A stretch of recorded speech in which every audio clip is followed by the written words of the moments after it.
Bonjour à tous, j'espère que vous allez bien. On se retrouve sur la chaîne pour une nouvelle vidéo. Cette semaine, on va voir l'UMHP. Alors c'est parti, on perd pas de temps. Let's go!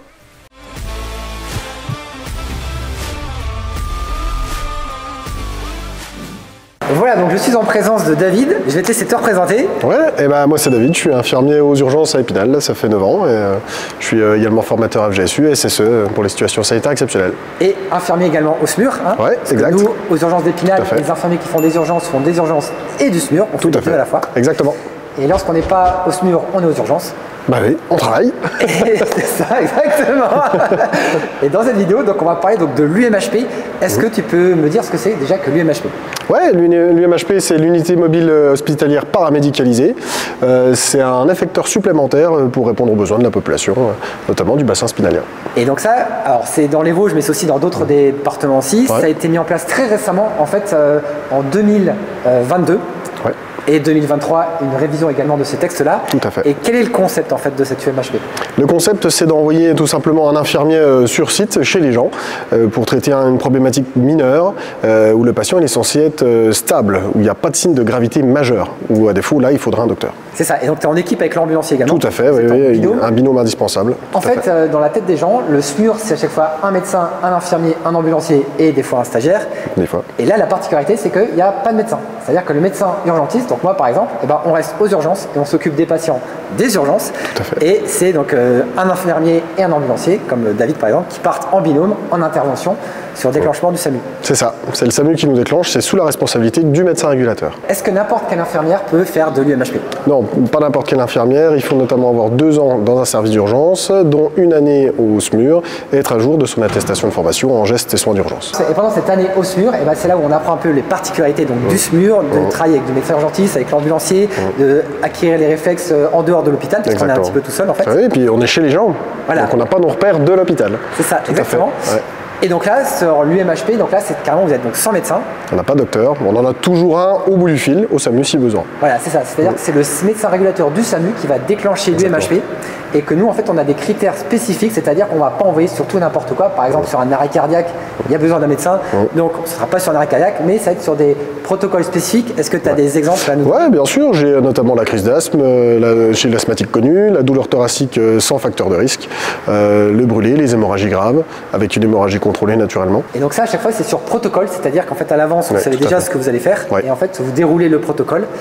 Et s'il y a un souci, ou si c'est pas ce qui était prévu, on rappelle la régulation pour dire j'ai besoin d'aide, je ne veux plus rester tout seul s'il vous plaît. Voilà, c'est ça surtout. Voilà, si l'appel n'est pas du tout ce qui était prévu à la base, en effet c'est un appel au niveau du médecin régulateur du SAMU, ou s'il y a une évolution qui n'est pas prévue également, c'est éventuellement prescription à licence par le médecin régulateur et envoi de SMUR avec médecin en fonction des situations. Exactement. Également. Exactement. Et donc pour ça, donc on a des formations spécifiques qu'on a mis en place, c'est ça? Oui, c'est ça. C'est des formations qui passent par le centre d'enseignement et des soins d'urgence. Donc nous, dans les Vosges, ça dure 4 jours. C'est 2 jours, une première semaine, 2 jours, une deuxième semaine. Et puis là, on regarde les protocoles, le positionnement de l'infirmière avec le rôle de l'ambulancier aussi, parce qu'il y a l'ambulancier qui doit aussi recevoir cette formation. Et puis le positionnement de chacun dans l'équipe. Et est-ce que lorsqu'on est infirmière comme ça, qu'on fait du SMUR et qu'on a un médecin, du jour au lendemain, on se retrouve sans médecin, est-ce que ça fait peur? Oui, ça peut faire peur en effet, parce que quand on part en SMUR avec son médecin, on a tendance à relâcher la responsabilité vers le médecin, soyez honnêtes, et puis un petit peu écouter ses prescriptions et les réaliser, que là sur le terrain, c'est plutôt à nous de faire l'analyse et de dire je vais mettre en place mon protocole, il faut que je le suive à la lettre, et puis surtout voir s'il y a quelque chose qui ne rentre pas dans le protocole. Et après, ce qui est important aussi à préciser, que ce n'est pas une dégradation du système de santé de soins, c'est une gradation. C'est-à-dire que vraiment, on adapte, parce que par exemple, quelqu'un qui s'est fracturé le col du fémur, et en fait, il y a juste besoin de mettre des antidouleurs comme de la morphine, c'est vrai qu'au final, le médecin ne va pas servir à grand-chose. Exactement. Voilà, et ça, c'est des choses qui peuvent être faites à distance, et le médecin, au final, il sera beaucoup plus utile aux urgences pour passer de la morphine que d'être sur place en SMUR. Exactement. Et ça a tendance à se développer un petit peu. Ça se développe de plus en plus en France, en effet. Et donc nous, à Épinal, ça fait 1 an qu'on fait du MHP. Est-ce que tu peux nous donner un petit peu ton ressenti sur ces MHP? Moi, jusqu'à présent, alors j'en ai pas fait énormément, pour être honnête, mais mon ressenti il est plutôt clair. Je veux dire, la mission donnée, mission réalisée, les gens étaient plutôt bien. Donc à chaque fois, de toute façon, ils sont ramenés sur les urgences. Donc moi, j'ai jamais eu de problématique pour le moment. C'est vrai qu'habituellement, on n'a pas de problème particulier et que c'est lorsque nous, médecins, on est à la régulation, qu'on a vraiment fait le choix entre est-ce que j'envoie un vecteur avec un médecin sur place, donc un SMUR, ou est-ce qu'au final, mon médecin ne sera pas d'utilité et que je rentre dans des protocoles du MHP et j'envoie mon équipe infirmier UMHP sur place pour aller réaliser les protocoles. Et après la décision de laisser le patient sur place ou de le transporter à l'hôpital, et là ce sera pris conjointement en fait avec le régulateur et l'équipe sur place. Et donc David, quel est toi ton ressenti personnel vraiment sur l'UMHP? Qu'est-ce que t'attends comme réponse? C'est pas ton ressenti?